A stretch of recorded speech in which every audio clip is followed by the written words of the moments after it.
We drive by places all the time and never know what's back there. And today on Exploring with Douglas, I am in one of these places. It's a recently condemned trailer park here in Jacksonville, Florida. And what makes this a particularly interesting location is the amount of extreme hoarding that went on here in each of these trailers.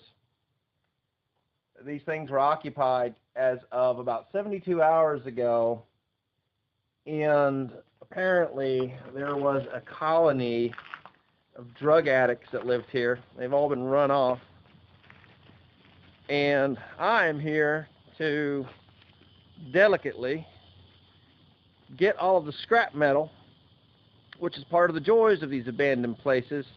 A lot of times people drive by here and they think, wow, there's just nothing here at all. I see dollar signs. There are about 15 trailers throughout this little place, all of them condemned at this point. At one time, maybe 10 or 15 years ago, this was a nice place to live. Not anymore.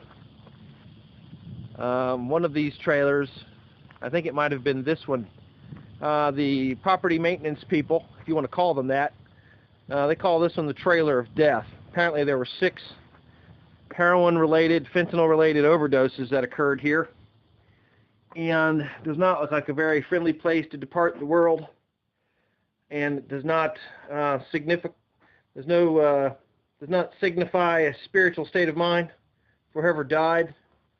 Very sad, very sad. And the amount of children's toys throughout this property indicate there were children here also. I don't know where the babies are at this point. Here's a unit someone had to be forcibly evicted from about 72 hours ago. They had to deploy multiple police cruisers and basically use a paramilitary-like extraction technique to get this person to leave this place. This was their home. The building is horribly trashed, condemned. Lots of black mold, infestation of rodents and whatnot, and mental illness, drug addiction, all the above is how somebody could end up here. And it's just very sad. I think we've all been in places where we could have made a mistake, maybe become a drug addict, maybe become mentally ill. We've known family members who've gone through this. They could have ended up in a place like this. And this is just a part of our world. My name is Douglas O'Brien. I'm in Jacksonville, Florida. I have been a professional full-time scrap man for almost 10 years. I actually think of myself as kind of a hardcore scrap man because of some of my techniques for acquisition in terms of lining up clients. That's how I ended up at this abandoned trailer park today. I'm working with the owner directly. But I will not be going into these trailers to do any type of extraction. A, because there's not much in there. B, I don't feel like rooting around in all this crap and getting stuck with a needle or condoms or seeing some kind of nasty thing where some damn impoverished child of a drug addict parent had to bed down at night with all the fast food wrappers and shit. And on top of that, some of these bastards are coming back around here and they're resisting the eviction.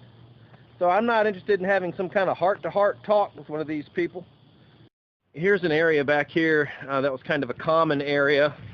There's a storage shed to the right, residential trailer to my left. Notice the kids' toys. I walked back here. The babies were here, man.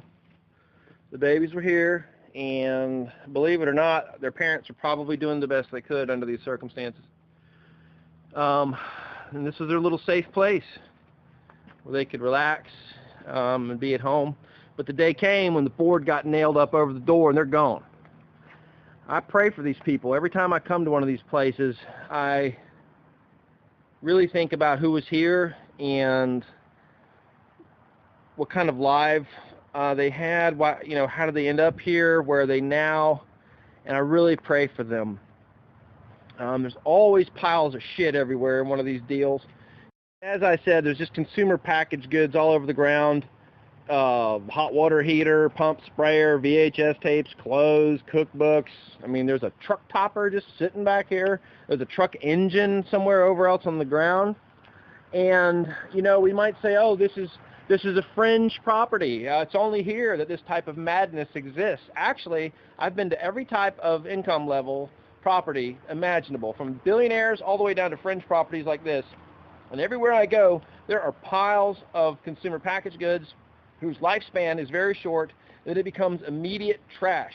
There are millions and millions of pounds of this stuff in properties right now that are occupied. I'm not even talking about what's in the landfills.